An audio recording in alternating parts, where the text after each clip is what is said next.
Again, YouTubers. This video, I'm going over the gearing options with the X-Maxx. Right now, you have the stock gears that come with the X-Maxx.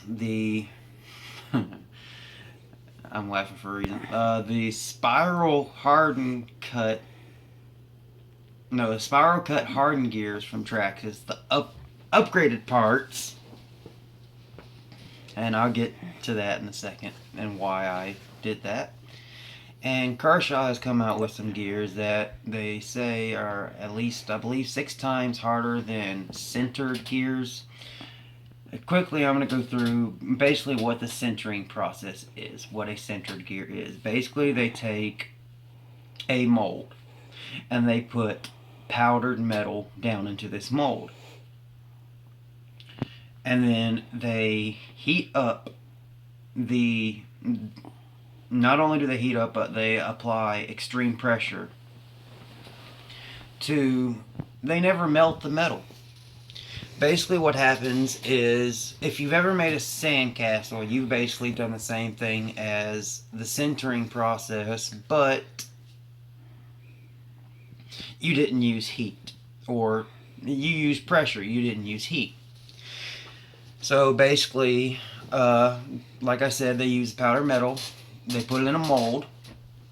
You use extreme pressure and heat for all the powdered metal to basically form into a part like this. It is a very cheap way to mass produce products. Traxxas, about 3 or 4 months in with the X-Maxx, they came out with new spiral cut hardened gears. They were supposed to be stronger. I will admit one thing, they were a lot smoother, but I'm just going to say it now, don't waste your money on them. They are going to break easier than the stock gears. If you shim the stock gears properly, all you have to do is get the diff rebuild kit and the plastic shims for the spider gears. You can use those to shim it. You just have to cut the outside, all the extra plastic, and you can shim your pinions so they'll mesh into the ring gear better. But down here is all the gears. To your left is the stock gears that come in the X-Maxx, and as you see, there's nothing wrong with them. I beat the hell out of these gears. Nothing ever broke.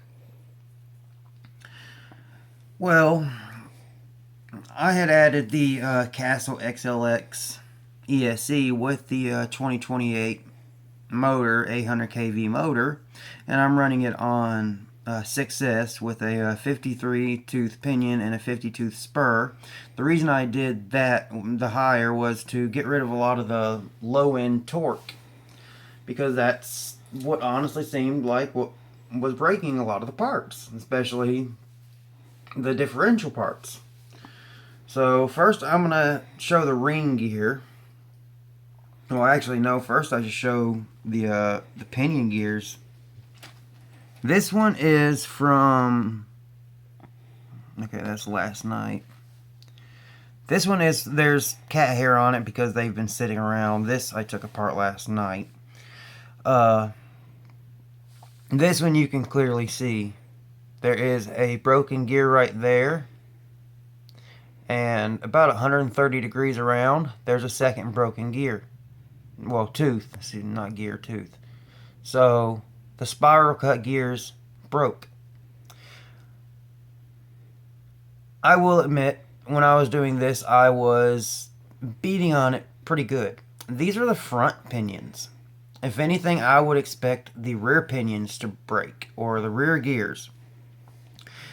This didn't mess up my my ring gear that came with this one. But then last night, I was simply jumping the curb outside my house, which everybody knows a curb is about that tall, about a foot, maybe. And then it's sort of sloped, so I was just launching my X-Maxx up over it and then landing. Because it's such a steep, it would always cause the back end to kick up. And I knew that, and seeing that I was so low to the ground, I wasn't going to apply a lot of throttle because I knew with the power setup I'm running, I'm going to break something. Well, even landing without applying any, a lot of people said on the groups, if you apply that kind of power to it, of course you're going to break parts. My argument is, how am I going to break a part when I land without any power being applied? I have my slipper clutch set properly. I actually have it loosened a little more than usual. It's actually more like 3/16 instead of an 1/8. So between an 1/8 and a quarter of a turn. But you can also see on my ring gear, some of those teeth are also broken. I mean, they're rough now. There's little spurs on them. I don't know from what caused that, because the other ring gear that I broke 2 teeth on, it was pristine. So if I could just buy a pinion, I'm not going to. I'm going to stick with these because, I mean, I'll go back to these. You can look at these. These were in my X-Maxx for 3 months. I even ran the XLX setup with 2028. They're pristine. There's nothing wrong with them. And there's a little crap in them because they've been sitting in my parts boxes. I have cats and dogs, so you got some fur is going to get on it. Here's the front pinion. Nothing wrong with it. No broken teeth. And here's the rear pinion. Nothing wrong with it. No broken teeth. I have hit that jump several times. That little, just tiny little, basically bump in the road. It's not even the same height as the X-Maxx. I've done that I don't know how many times, and I've never broken apart. But for these $45 gear, I didn't pay $45 for the second set. I paid $30 through RC Planet. Pretty much everybody's got a stock of these because everybody thinks, oh cool, the spiral cut gear is going to give you more life, they're stronger. Bullshit. No, they're not. I've had my X-Maxx since December 21st. I got mine 4 days after launch. For the longest time, I just ran with stock setup. And then when I had the chance, I put the Traxxas XLX with the 2028 setup in it. Never did I have any differential problems, but I too thought, okay, spiral cut and hardened, so they're going to last longer most likely. No, they don't. I can't say anything about the Kershaw gears yet because I haven't gotten them. I do plan on getting them. They are out of stock at the moment. I'll be contacting them Tuesday. They're here in the States. Tomorrow's Memorial Day. Today's Sunday, so yeah, tomorrow will be Monday. But basically, as of right now, this is May 29th, 2016. The truck has been out for about 6 months now. There are no, unless Kershaw has some amazing gears that can take, they say that they can take 8S power. That's pretty amazing. I'm definitely going to get those, especially $70 compared to when the spiral cut hardened came out. They were $95, $45 a set plus $5 shipping. I got them immediately. Don't waste your money. You are not going to get any parts that are any better. And I mean, here is the proof. I even have the teeth. Because when you do break the teeth, you definitely want to get the parts out. I mean, they basically look like little baby shark teeth. 2 of them are from one pinion that I broke about 2 weeks ago, and one is from the I believe this is the one. Yeah, this is the cleanest looking one. I ran it for about 10-15 minutes. That's all the time that that pinion had on it, and it broke. I will be contacting Traxxas because, like I said, a lot of people are saying, well, of course you're going to break parts with such overpowering. Yes, I realize I'm running a motor with pretty much double the torque and basically a speed gearing setup. But the reason I geared so high was, like I said, to get rid of that low end torque. But my question to them is, why are these parts breaking upon landing? That is when this happened. I jumped the curb, no power, because I knew I was so low to the ground. If I hit the gas to try to straighten it out, I was going to have a broken part. So I didn't touch the throttle. Once I was in, I would come up to the curb, I would gas it some to hit the curb and launch the truck, and then it would come down. The second time, I did it twice. First time came down, landed fine. Second time came down, there was an audible pop. And my fiance, who's holding the phone, can also back me up. Was I on the throttle? No. But of course there's going to be people saying, oh, bullshit, he was on the throttle, blah, blah, blah. Well, go ahead. Buy these gears and waste your money, and then you'll see. I've talked to multiple people that used both and basically said if you shim the stock gears, they will last longer than the spiral cut. You can't shim the spiral cut because they're built for to mesh at just a certain length in or out. You can't shim them at all. The straight cut, you can shim them, so there's a better mesh, there's a tighter mesh between the mating surfaces.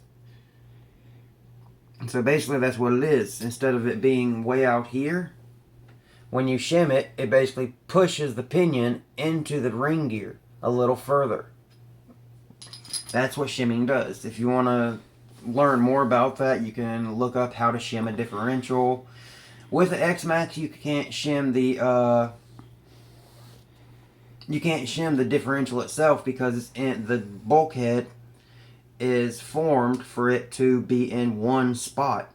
You can't put anything in it unless you get a more narrow bearing, which if you do that, you're going to lose even more strength. You can't shim it to the left or the right. If you do, it's not going to fit. So basically, I'm looking at this. I'm going to put the stock gears back in. I'm going to shim them.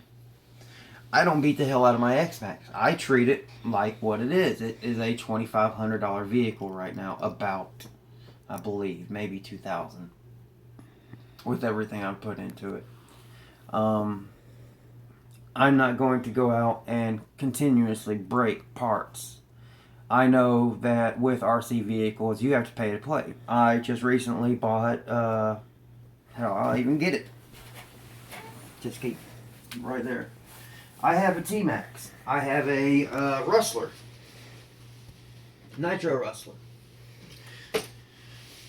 Well, my T-Maxx, of course T-Maxxes are nitro, and Nitro Rustlers are nitro. Well, I wanted to put a 3.3 on my nitro. Of course, with nitro engines, over time you're going to lose compression, so I bought a new TRX 3.3 so I could put one in my... I had two engines, but one got severely damaged in a crash. Basically, the mounting points on the block broke off. So that basically destroyed the block. I was able to salvage everything except the block. The head was damaged some too, so yeah, I wasn't able to salvage the cooling head. So I basically lost everything except the internals, the back plate, yeah, you know all that. But yes, I know you have to pay to play with, especially hobby grade RC. I mean, any RC vehicles, especially with speed we take them to, the racing. I mean, everything we put them through, things are going to break. But I mean, you can just, even the Sin Colossus, it has better diffs than this, and it's a 1/8 scale vehicle. The X-Maxx is a 1/6 scale, maybe 1/7. Traxxas said it was a 1/5. No, it's not. Put it next to a actual monster truck. It's not even close to being a 1/5 scale. 1/5 of the size of a monster truck.